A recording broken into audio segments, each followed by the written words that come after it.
del libro de los Hechos y nos refugiamos en el método crítico, haciendo uso de las herramientas que ofrece el estudio teológico, vamos a observar que el autor de este libro fue Lucas, el médico, aquel que se le atribuye también la autoría del Evangelio.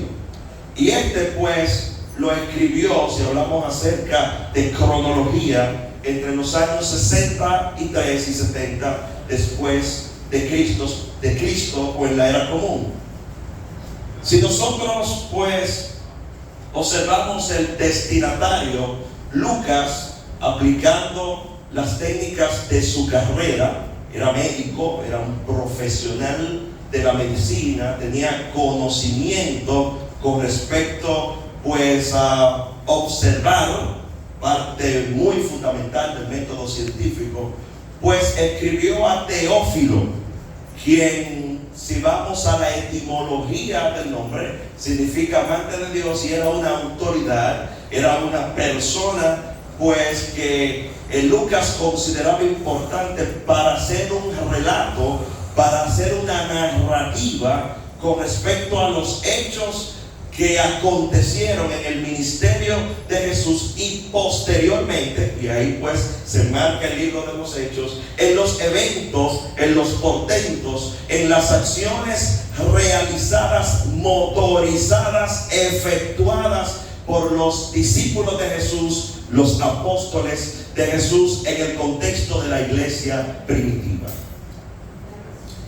Si nosotros pues vemos desde dónde fue escrito, desde la ciudad de Roma. Método histórico.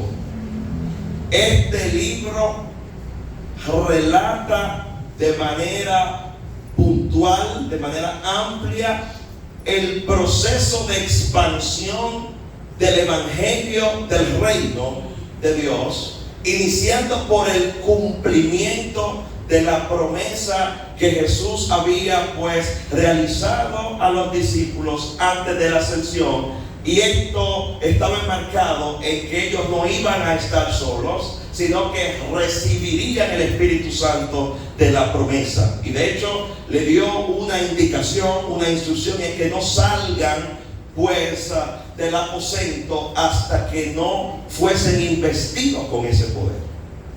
Si hablamos acerca del método literario, pues es meramente histórico y también pues hace alusión a la geografía de manera vasta. Y ahí vemos pues en el método panorámico también, ya hemos mencionado varios métodos, el método crítico, el histórico y ahora el panorámico, el literario también hicimos mención. La idea fundamental de este libro de los Hechos es testificar, es decir, ver cómo estos discípulos, ese remanente que había quedado tras la partida física de Yeshua, pues cómo ellos testificaban por medio del Espíritu Santo a través de señales, maravillas, prodigios, milagros y, muy importante, salvación del perdido. Punto neurálgico de la razón por la cual la iglesia está establecida en esta tierra.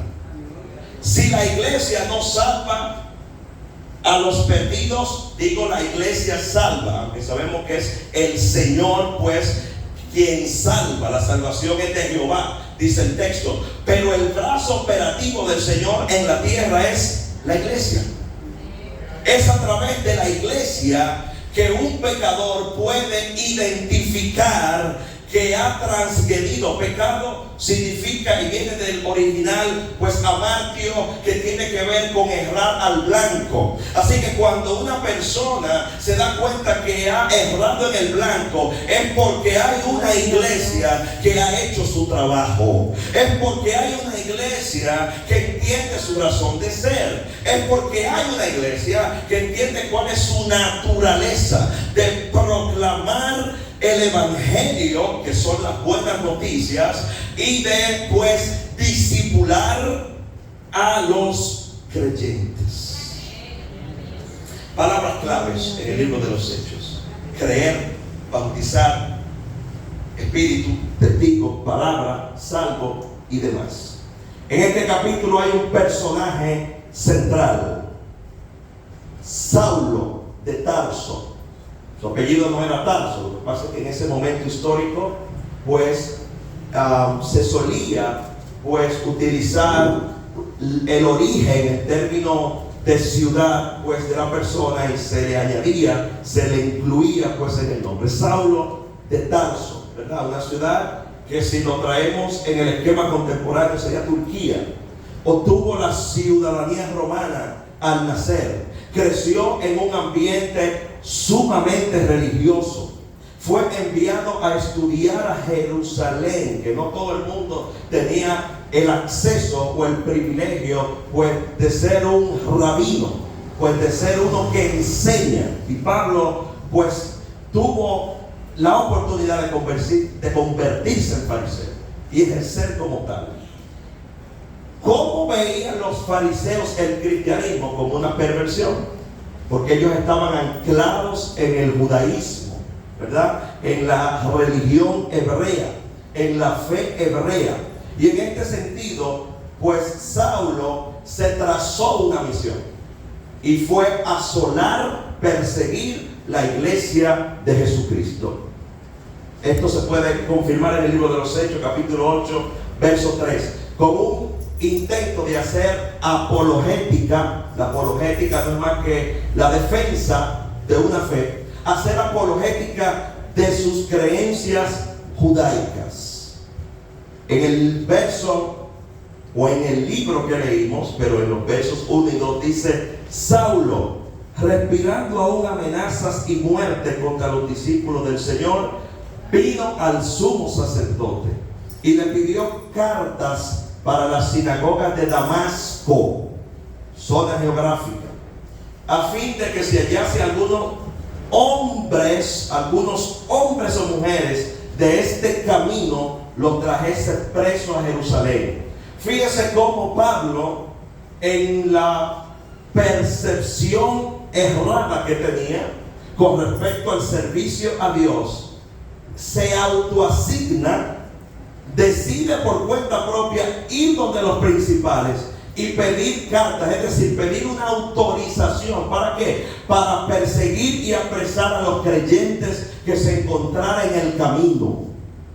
¿Qué pasaría si algunos cristianos de manera correcta asumieran la actitud de Pablo y se autoasignaran deberes para salvar las almas que están perdidas? ¿Qué pasaría si los líderes no tienen que empujarnos a predicar? ¿Qué ocurriría si de nosotros nace un fervor, nace un deseo intrínseco de que las personas que no conocen de Cristo puedan hacerlo a través del vaso de Dios que eres tú y soy yo? Tú debiste decir amén, aunque sea para disimular ahí. Así que Pablo andaba en su misión, Pablo andaba en su proyecto. ¿Cuál era su proyecto? Perseguir a los cristianos, perseguir a los creyentes. Yo me imagino cuántos hermanos en la fe de la época, cuántos hermanos en la fe de ese lapso fundamental tuvieron que resistir, tuvieron que enfrentar los embates de uno que había decidido ir contra la fe de ellos. Qué duro, qué fuerte. Tenemos que darle gloria a Dios, porque en este país no estamos ni siquiera cerca de eso. Aquí se puede predicar, aquí se puede alabar libremente. Por eso Cristian, mi hermano Cristian, que me bautizó como el eléctrico cuando prediqué una vez aquí, y lo recuerdo muy bien, y he seguido eléctrico, Cristian, lo confieso. Por eso es que Cristian decía: pero si usted está gozoso, demuéstrelo. Si usted está gozoso, déjelo ver. Si podemos predicar el evangelio libremente, ¿por qué no predicamos? Si podemos ser ente de bendición, ¿por qué no somos ente de de bendición. Yo estoy seguro que Dios está preparando a esta iglesia para una revolución. Yo estoy seguro, a mí no me cabe un ápice de duda, que Dios va a hacer algo especial en esta casa. Y aquí se va a desatar el deseo de salir a hablarle a los jóvenes, de hablarle a las damas, de hablarle a los hombres. ¿Para qué? Para que conozcan que el evangelio es bueno, para que conozcan que en el evangelio hay poder, para que sepan que en el evangelio la gente se sana, la gente es libertada, la gente cambia su tristeza por lloro. O yo no sé tú, pero yo veo cientos de gente que llegan a la iglesia, óyeme, con la cara como un machete. Oye, llegan molestos, llegan mal, pero cuando el poder de Dios se hace presente, oye, algo ocurre en su rostro comienza a brillar, porque cuando la luz de Dios viene, la tristeza se va, la enfermedad se va, la malicia se va, la depresión se va, el diablo se... Yo no sé si hay alguien aquí que pueda decir amén. Gloria a Dios. Sobre tu mano y dile amén, aunque sea para disimular. Dios está levantando un ejército aquí. Alguien dice amén esta noche. Gloria a Dios.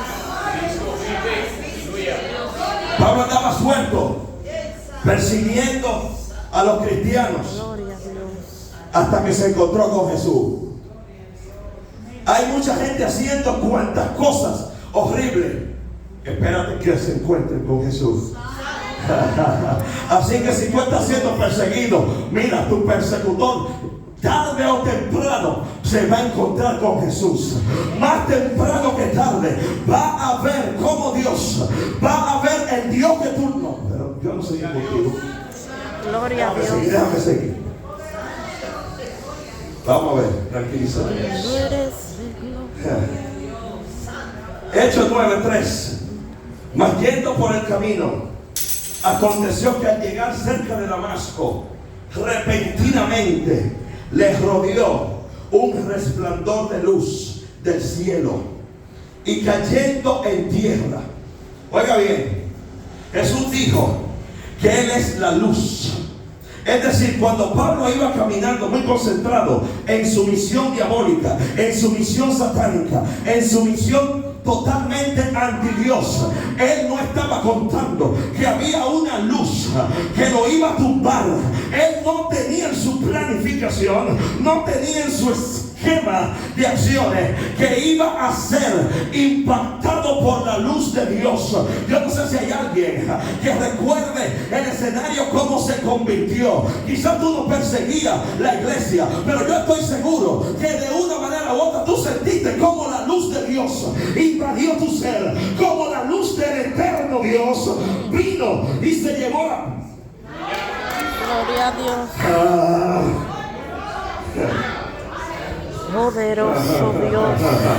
Y dice que se cayó en tierra de la cabalgadura que no sabemos exactamente cuál era, y oyó una voz que decía: Saulo, Saulo, ¿por qué me persigues?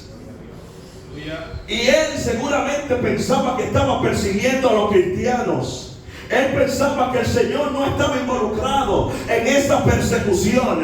Él hizo un mal cálculo. Él hizo una mala operación aritmética. Él pensaba que perseguir a los cristianos no era igual que perseguir a Jesús.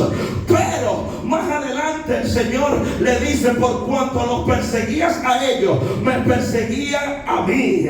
Por eso yo quiero decirte, el que intenta perseguirte a ti no te está persiguiendo a ti, está persiguiendo al que te envió. Por eso tú no tienes que preocuparte. Sigue trabajando tranquilo, sigue predicando tranquilo, sigue haciendo la obra tranquilo, que el que te llamó peleará por ti, el que te llamó peleará tu causa, el que te llamó, óyeme bien, levantará bandera, levantará pendón a tu favor. Yo vengo a decirle a alguien: Dios levantará bandera a tu favor. Hay alguien que pueda decir amén en esta noche. Dios me trajo aquí hoy a esta casa a decirle a alguien: no temas por la persecución, que Dios está peleando tu casa. Gloria a Dios. Y adora a Dios porque Él está peleando por ti.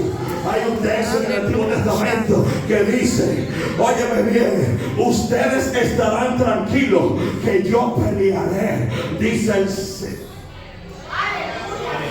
Gloria a Dios. Wow.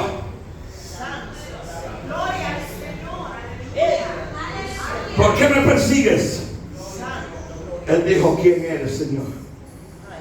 Y le dijo, yo soy Jesús, a quien tú persigues. Gloria a Dios. Dura cosa. Si el sonido me ayuda con los monitores, por favor. Dura cosa es dar coces contra el aguijón. Gloria a Posteriormente, Dios. Saulo entiende que ese encuentro tenía características trascendentales. Por lo que hace una pregunta clave en Hechos capítulo 9, verso 6, dice: él temblando y temeroso dijo: Señor, ¿qué quieres que haga? Es decir, Pablo no estaba bautizado, no hablaba en lenguas, no sentía el ruah, y ya entendió que llegó a hacer una misión. Gloria a Dios. Y hay gente que está bautizada, siente el qué sé yo y el qué sé yo qué, sonríe, cantan coros, qué bueno cantar coros, cantan himnos, qué lindo cantar himnos, así como Ibe, angelical, las palabras de Dios, lo recuerdo siempre. Pero no han entendido que más allá del corito, que más allá de la alabanza, que está buena todas, hay una misión que debemos asumir. Eso no genera amén, pero dilo, dámelo gratis, por favor. Gloria a Dios. Pablo lo entendió llegando. Señor, ¿qué tú quieres que yo haga? Ahí está la revelación. Pablo entendió que el que se acerca a Dios no es a vagar. Bueno. Y esto nos lleva al punto 1. Diga conmigo, punto 1. Punto 1. Ay, pero dígalo sin depresión. Yo le digo punto 1. Punto 1. Ay, ay, ay. Llegaste al Evangelio con una misión asignada. ¿Qué es una misión? Si conceptualizamos acerca del término, esto es entendido como una facultad o poder que se le ha dado a una o a varias personas para realizar cierto deber o cierto encargo. Otras veces es definido como la razón de ser de algo o alguien. Y por otro lado, esta palabra se relaciona con la acción de enviar. Cuando Pablo, en ese momento Saulo, pregunta: ¿qué quieres que haga? La respuesta fue la siguiente. Hechos 9, del 6 al 8. Y el Señor le dijo: levántate y entra en la ciudad, y se te dirá lo que debes hacer. ¿Qué no quiere decir esto? Que en el Evangelio tenemos una misión, pero en el Evangelio debemos estar bajo autoridad. Hubo gente que no Gloria a sonrió. Dios. Te voy a dar chance para que sonría. En el Evangelio sí somos llamados, tenemos un encargo, pero fíjate cómo el Señor enfatiza: ve a la ciudad y allá se te va a decir. El Señor se lo pudo decir ahí mismo, directamente, sin ambajes, sin rodeos. Sin embargo, en este reino hay que someterse a las autoridades. Este reino no es para llaneros solitarios. Si te gusta la obra, cómprala. Es buena, pero no la apliques en el Evangelio. No va. En el Evangelio se necesita guianza. En el Evangelio se necesita mentores. En el Evangelio se necesita personas que funjan como tutores espirituales. Por eso, amados hermanos, dice el verso siguiente: y los hombres que iban con Saulo se pararon atónitos, oyendo la verdad, la voz, pero no veían a nadie. Así que ese es el primer punto. Tenemos una misión. Pero esa misión conlleva un acompañamiento de una persona espiritual, de una persona que haya transcurrido, que haya tenido una experiencia de fe fructífera, madura, llena de sabiduría y entendimiento del Señor. El segundo, nuestra misión está conectada con nuestros coetáneos, con nuestros consiervos, con nuestros hermanos. Verso 8. Entonces Saulo se levantó de tierra y abriendo los ojos no veía a nadie. Así que llevándole por la mano le metieron en Damasco, donde estuvo 3 días sin ver y tampoco comió, tampoco bebió. Entonces, amados hermanos, estamos viendo acá cómo este hombre pues es llevado a Damasco por unos hermanos que no decía su nombre ahí, no se especificaba quiénes eran, pero esos hermanos tuvieron la misión de meter a Pablo en Damasco. Y yo quiero decirte que hay una serie de gente que tú tienes que meter en Damasco. Hello, ¿alguien está aquí esta noche? Hay una serie de Pablos que andan sueltos por allá ciegos, que andan sueltos por allá sin acompañamiento y necesitan una persona que lo meta en Damasco. No necesitan al predicador poderoso, no necesitan quizás a uno que sepa teología, que sepa hermenéutica, que sepa exégesis. Necesita a alguien que lo tome de la mano y le diga: vamos para Damasco. Hay alguien que tú tienes que tomarle la mano.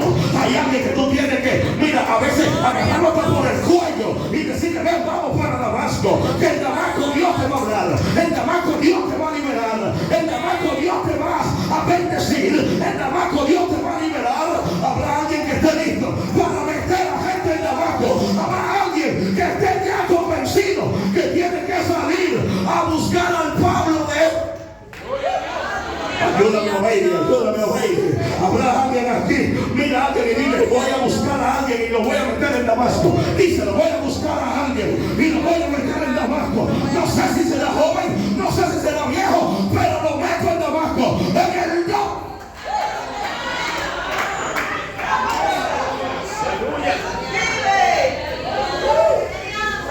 No es si quiere que lo meto en Damasco, su linda. El reino de los cielos sufre violencia y hay demasiados cristianos pasivos en este tiempo.